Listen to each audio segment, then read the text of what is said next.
Hello friends, welcome back to tender analysis. So आप यहाँ पर देख रहे हैं ये जो टेंडर जारी किया गया है, ये टेंडर है। यहाँ पर आप देखेंगे तो करकरडूमा कोर्ट, दिल्ली में एक जगह है करकरडूमा कोर्ट है ना। एक कोर्ट में जो आपका बिल्डिंग नंबर है, यहाँ पर देख रहे हैं ABCIJKL ब्लॉक्स।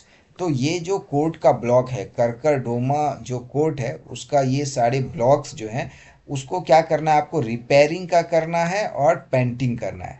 पहले रिपेयरिंग करेंगे, सब होगा एक्सटीरियर का वर्क होगा, इंटरनल कोई कुछ भी नहीं होगा, इंटीरियर वाला सिर्फ एक्सटीरियर वर्क होगा। ठीक है। एक्सटीरियर वर्क में ABCIJKL ब्लॉक्स हैं इस कोर्ट के एक्सटीरियर बिल्डिंग्स को, ब्लॉक्स को हमें क्या करना है, रिपेयर और पेंटिंग करना है। टोटल जो वैल्यू है इस टेंडर का 22,83,685 रुपये है। अब यहाँ पर देखेंगे EMD अमाउंट आपको 45,674 रुपये भरना है, जो कि वापस मिल जाएगा। अब 60 डे का वर्किंग टाइम है जिसमें आपको ये काम कंप्लीट करना है।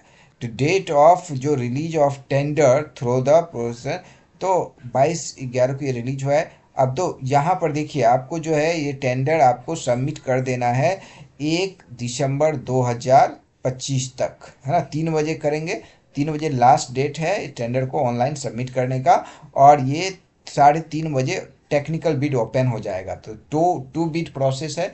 टेक्निकल बिड होगा जिसमें कि सारे डॉक्यूमेंट आपके चेक किए जाएंगे, एज पर रिक्वायरमेंट आपने डॉक्यूमेंट डाले हैं या नहीं। अगर एज पर रिक्वायरमेंट आपका डॉक्यूमेंट सही होगा तो आपका जो है टेक्निकल बिड क्वालिफाई हो जाएगा। अब बात यहाँ पर ये आती है कि आपका डॉक्यूमेंट क्या क्या चाहिए, है ना। और इसमें सभी अप्लाई कर सकते हैं। तो क्या क्या क्राइटेरिया है, तो ये मैं आपको बता देता हूँ। और इसमें जब आप टेक्निकल बिड में क्वालिफाई हो जाएंगे तो फिर आपको फाइनेंशियल बिड के बारे में बताया जाएगा।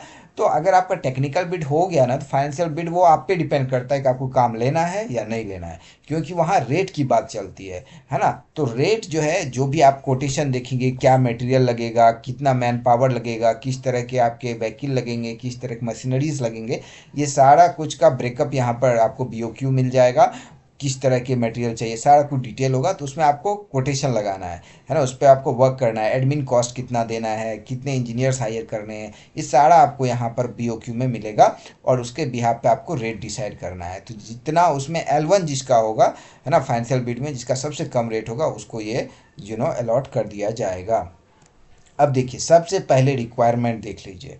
तो यहाँ पर देखिए कि देखिए लास्ट 7 ईयर में, है ना, जो अभी 2025 से लास्ट 7 ईयर बैक तक आपके पास वर्क एक्सपीरियंस, अगर एक वर्क एक्सपीरियंस 18,27,000 का है, इससे ऊपर का रहेगा चलेगा, लेकिन 18,27,000 से कम नहीं होना चाहिए। एक अगर है तो चलेगा।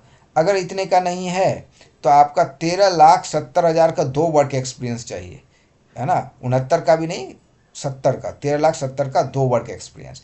अगर इतने का भी नहीं है तो 9,13,000 का 3 वर्क एक्सपीरियंस आपको यहाँ पर देना पड़ेगा।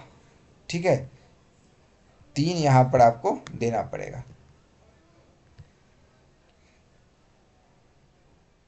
ओके, सॉरी, ये एक्टिवेट हो गया पायलट। ओके, सो 9,13,000 का 3 वर्क एक्सपीरियंस आपको यहाँ पर देना पड़ेगा। ठीक है। अब बात करते हैं और क्या चाहिए। ये तो वर्क एक्सपीरियंस हो गया, और क्या चाहिए।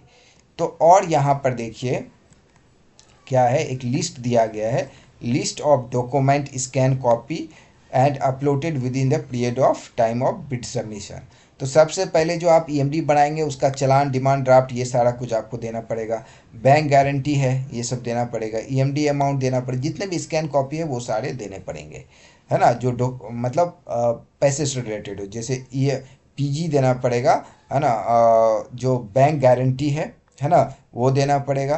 परफॉर्मा गारंटी होता है, वो देना पड़ेगा। और इसके अलावा EMD का देना पड़ेगा, EMD कॉपी देना पड़ेगा। इसके अलावा आपको scan copy of registration of appropriate category for CPWD agency, है ना। अगर CPWD एजेंसी है तो उसके लिए वैलिड सर्टिफिकेशन, रजिस्ट्रेशन सर्टिफिकेट चाहिए। तीसरा, वर्क एक्सपीरियंस, जो कि ऑलरेडी आपको देना है। इसके अलावा अंडरटेकिंग, है ना, एक बना के दीजिएगा आपको, नॉन CPWD रजिस्टर्स के लिए है। इसके अलावा GST रजिस्ट्रेशन है। पैन कार्ड हो गया, है ना। अंडरटेकिंग आपको देना पड़ेगा कि आप नॉट ब्लैक और ब्लैक लिस्टेड नहीं है ना। इसके अलावा जीएसटी रिटर्न आपको यहाँ पे लगाना पड़ेगा। Scan copy of email ID, mobile number, alternative mobile number, all this thing, है ना। इसके अलावा लास्ट 5 फाइनेंशियल ईयर में आपका टर्नओवर 11,42,000 का होना चाहिए, है ना। और any other document specify NIT. तो और कोई भी, जब आप पूरा पढ़ेंगे तो और जितने भी कोटेशन है ये सारे आपको यहाँ पर लगाने पड़ेंगे। तो ये है डिटेल, और पूरे डिटेल के लिए आप जो है यहाँ पर इसके ये देखिए, इस पर आप जाएंगे तो पूरा डिटेल आपको मिल जाएगा यहाँ से। एंड आप इस पर प्री बिड मीटिंग भी कर सकते हैं, ये सारी चीज़ें कर सकते हैं। So good luck, thanks for watching this video. Subscribe कर लीजिए ताकि रेगुलर अपडेट मिलता रहे। Thank you.